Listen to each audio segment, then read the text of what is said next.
ঘোড়দৌড়ের ময়দানে আতঙ্ক। একটি ছুটন্ত ঘোড়া কামড়ে তুলে নিয়ে দৌড় দিল অন্য ঘোড়ার নাবালক জকিকে। গুরুতর জখম কিশোর ঘোড়সওয়ার। নিরাপত্তা নিয়ে উঠছে একরাশ প্রশ্ন। এদিকে অবৈধ ইট বালিতে বেদখল রাস্তায় কি মৃত্যু ফাঁদ? দুর্ঘটনার অভিঘাতে গাছে ঝুলল অটো, প্রাণ গেল বাইক চালকের। আসবো বিস্তারিত খবরে।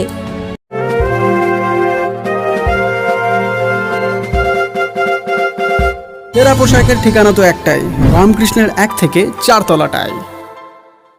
Decay cafeteria and restaurant. এখানে cake, patties, chocolate, ice cream, Indian ও চাইনিজ খাবার পাবেন। কালীপুর ওরিয়েন্ট মোড়, 9334371115। উত্তর বজবজে রাত্রিবাস করার সমস্যার সমাধানে অত্যন্ত সুলভে ঘর আর অ্যাটাচ বাথরুম সহ ঘোষবিলা। বিভিন্ন অনুষ্ঠানে ব্যাংকুয়েট হল ভাড়া দেওয়া হয়। যোগাযোগ 9231433706।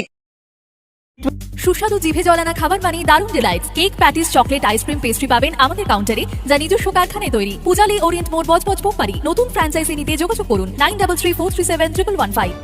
ঘোড়দৌড় প্রতিযোগিতায় খোদ ঘোড়ার কামড়ে গুরুতর জখম হল এক নাবালক ঘোড়সওয়ার, যার ক্যানিং এর গোপালপুর পঞ্চায়েতের আমতলা গ্রামে ব্যাপক চাঞ্চল্য ছড়ালো। স্থানীয় সূত্রে খবর, রবিবার ওই এলাকায় ঘোড়দৌড় প্রতিযোগিতার আয়োজন করা হয়। প্রতিযোগিতায় একাধিক ঘোড়া অংশ নেয়। মাঠে উপস্থিত ছিলেন বহু গ্রামবাসী।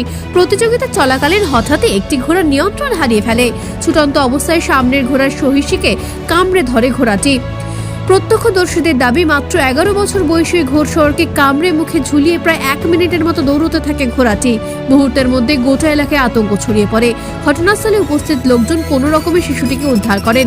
গুরুতর জখম অবস্থায় তাকে তড়িঘড়ি স্থানীয় চিকিৎসা কেন্দ্রে নিয়ে যাওয়া হয়।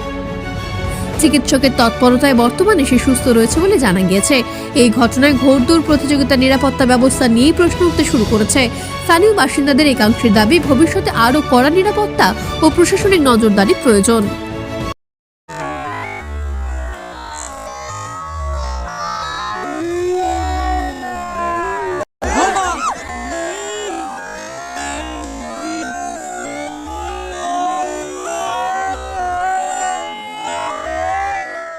বুধবার রাতে ভয়াবহ এক পথ দুর্ঘটনায় মৃত্যু হল ক্যানিং এর হেড়োভাঙা রোডের শরৎপল্লী এলাকার এক যুবকের। দুর্ঘটনার পর রাস্তার পাশে গাছে ঝুলতে দেখা যায় একটি অটো, আর রাস্তায় রক্তাক্ত অবস্থায় পড়ে থাকতে দেখা যায় ওই যুবককে। পুলিশ সূত্রে জানা গেছে, 32 বছরের যুবক মৃতের নাম আজহার আকুঞ্জি। বুধবার রাতে একটি পণ্যবাহী ট্রাক রাস্তার ধারে দাঁড়িয়েছিল। সেই সময় ক্যানিং থেকে রায়বাঘিনীর দিকে যাওয়ার পথে একটি বাইক নিয়ন্ত্রণ হারিয়ে প্রথমে ট্রাকের পিছনে এবং পরে একটি অটোতে সজোরে ধাক্কা মারে। সংঘর্ষের তীব্রতায় অটোটি রাস্তার পাশের গাছে উঠে যায়। গুরুতর জখম হয়েছেন পাপাই মণ্ডল নামে আরও এক যুবক। আহতদের উদ্ধার করে ক্যানিং মহকুমা হাসপাতালে নিয়ে যাওয়া হলে চিকিৎসকেরা আজহারকে মৃত বলে ঘোষণা করেন।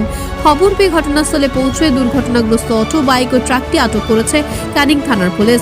ট্রাক চালক পলাতক।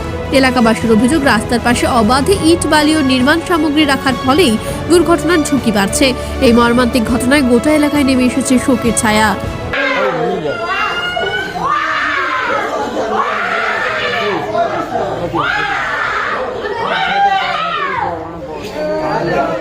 নেপথ্য ভাষ্যে ডোনা জানার সঙ্গে ক্যানিং থেকে সুভাষ চন্দ্র দাসের রিপোর্ট, বার্তা এখন। টেরা পোশাকের ঠিকানা তো একটাই, রামকৃষ্ণের 1 থেকে 4 তলাটায়। DK cafeteria and restaurant. এখানে cake, patties, chocolate, ice cream, Indian ও চাইনিজ খাবার পাবেন। কালীপুর ওরিয়েন্ট মোড়, 9334371115। উত্তর বজবজে রাত্রিবাস করার সমস্যার সমাধানে অত্যন্ত সুলভে ঘর আর অ্যাটাচ বাথরুম সহ ঘোষবিলা। বিভিন্ন অনুষ্ঠানে ব্যাংকুয়েট হল ভাড়া দেওয়া হয়। যোগাযোগ 9231433706। সুস্বাদু জিভে জলানা খাবার মানে দারুণ delights. Cake, patties, chocolate, ice cream, pastry পাবেন আমাদের কাউন্টারে, যা নিজস্ব কারখানায় তৈরি। পূজালী ওরিয়েন্ট মোড়, বজবজ পোকপাড়ি। নতুন ফ্র্যাঞ্চাইজি নিতে যোগাযোগ করুন 9334371115।